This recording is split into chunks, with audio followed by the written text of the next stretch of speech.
Yung mga Inyans, dito tayo ngayon sa sa Honda Dagupan. Location niya mga Inyans, tapat lang siya ng ng Cebuana. Dito sa mga Inyans, along the way lang siya. Tapat din siya ng Swiss Bank mga Inyans. Problema rin naman yan yung Honda Dio 110cc. Yung Inyans, yung location niya papakita ko lang. Inyans, so along the way lang siya. Tapat lang siya ng ng Cebuana. Swiss Bank, yung Inyans, doon papuntang papuntang Victory. Papuntang papuntang bayan na Lingayen. At yung Inyans, pakita mo Inyans, so Guanzon, Honda. Mga Inyans. Inyans, ito, ko lang yan sa Piris Boulevard ito. Okay. Mga Inyans, pasok po tayo.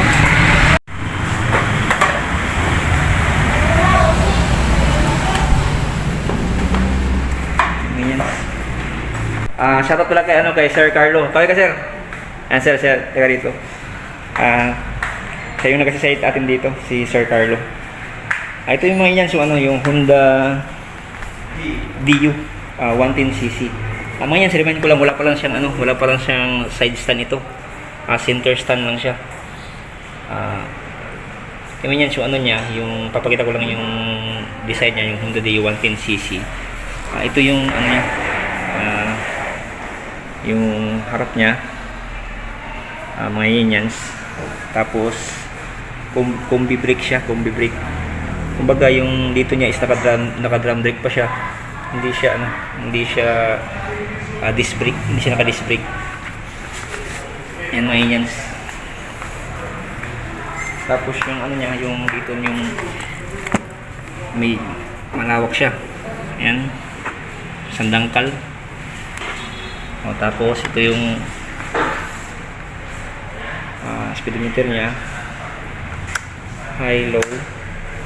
Ito yung flasher, ito yung busina. Tapos may ito yung yung starter. Tapos meron siya naman yung sa upuan niya. Tapos yung meron din siya dito yung charging port. Charging port to, sir? Sir, choke na, choke. Ay, choke pala, sorry. Ito yung choke pala niya, choke. Meron siyang dito, yung pang niya, sabitan. Tapos yung, pakita ko lang yung compartment. Ito yung compartment niya, malaki yung compartment niya. Ayan. Ayan, malaki. Yan mga Inyans. Malaki yung compartment niya. Honda Dio. Ito yung niya, gasolinahan niya. Tapos yung yung taillight niya, taillight. Tapos yung sa likod niya, naka-drum brake siya.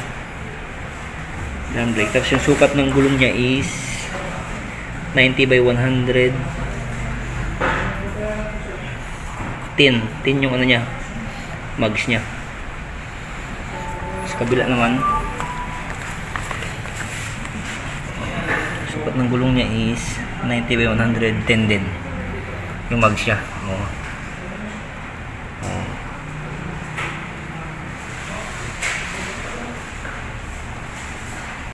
So yun lang mga Inyans, yung Honda Dio.